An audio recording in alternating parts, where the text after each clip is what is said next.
Am I really living or just existing? There is a quality of aliveness that has nothing to do with biological functioning.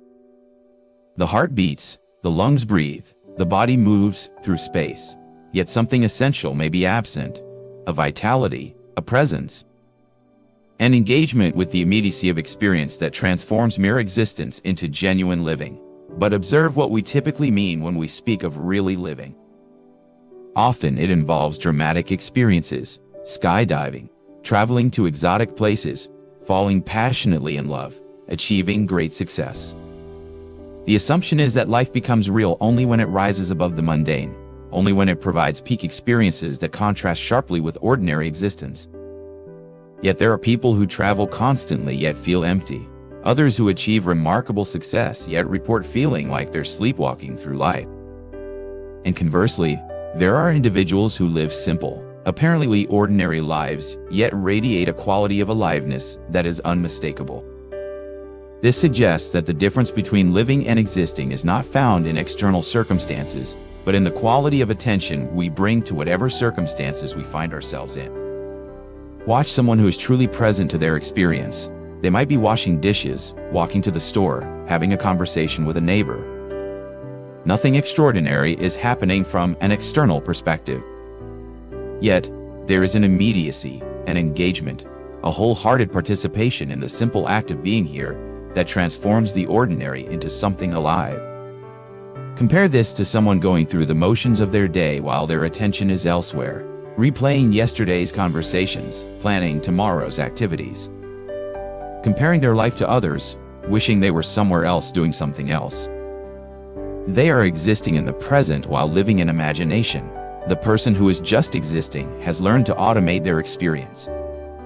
They wake up to the same alarm, follow the same routine, think the same thoughts, feel the same emotions, have the same reactions. Life becomes a series of mechanical repetitions, punctuated occasionally by moments that break the pattern, vacations, crises, major life changes. But even these interruptions often fail to wake them up. They experience the vacation while thinking about work. They handle the crisis while wishing it would end. They navigate the life change while longing for stability. They remain one step removed from whatever is actually happening. What creates this distance from immediate experience? Often, it's the mind's constant evaluation, comparison, and narrative construction. Instead of experiencing walking, we think about walking. Instead of feeling emotions directly, we analyze them. Instead of being present to conversations, we prepare our responses. This mental commentary creates a buffer between consciousness and direct experience. It's like watching life through a window rather than stepping outside into the weather. But living fully doesn't require eliminating thought or becoming mindlessly present. It requires a different relationship to thinking, using thought as a tool when helpful while not being consumed by it as a constant distraction from presence.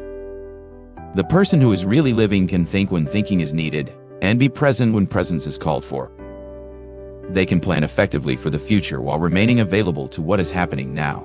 They can learn from the past without being imprisoned by it. There is also something to be discovered about the nature of satisfaction itself. The person who is just existing often believes that fulfillment comes from achieving certain states, acquiring certain things, reaching certain destinations. They live in perpetual anticipation of when life will finally be satisfactory. But the person who is really living often discovers that satisfaction is not a future goal, but a present quality of engagement. They find richness in simple experiences not because they have low standards, but because they have learned to receive the fullness that is always available in any moment. This doesn't mean they become passive or stop growing. If anything, they may become more actively engaged with life because they are not constantly waiting for better circumstances to begin living. The paradox is that the more we demand from life, the less alive we often feel.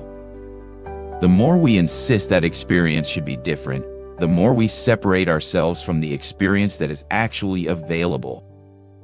Real living often begins with accepting what is while remaining open to what might become.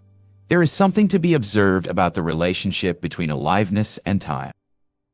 The person who is just existing is usually somewhere else temporally, lost in regret about the past or anxiety about the future. The person who is really living has discovered that aliveness exists only in the present moment. But this is not a rigid adherence to now as a concept. It's a natural falling into the immediacy of whatever is happening. When they're planning, they're fully present to planning. When they're remembering, they're present to remembering. When they're experiencing sadness, they're present to sadness without trying to escape to happier moments. Perhaps the question, am I really living or just existing, can only be answered in the present moment, not by analyzing our lives from a distance, but by checking. Right now, in this moment, am I here or am I somewhere else? Am I engaged with what is actually happening or lost in thoughts about what should be happening? The beautiful thing about this inquiry is that awareness of existing mechanically is itself the beginning of living consciously. The moment we recognize we've been on autopilot is the moment we can choose to be present.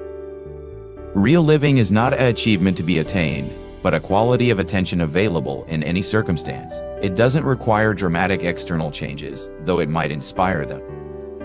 It requires only a willingness to show up fully to whatever life is offering right now.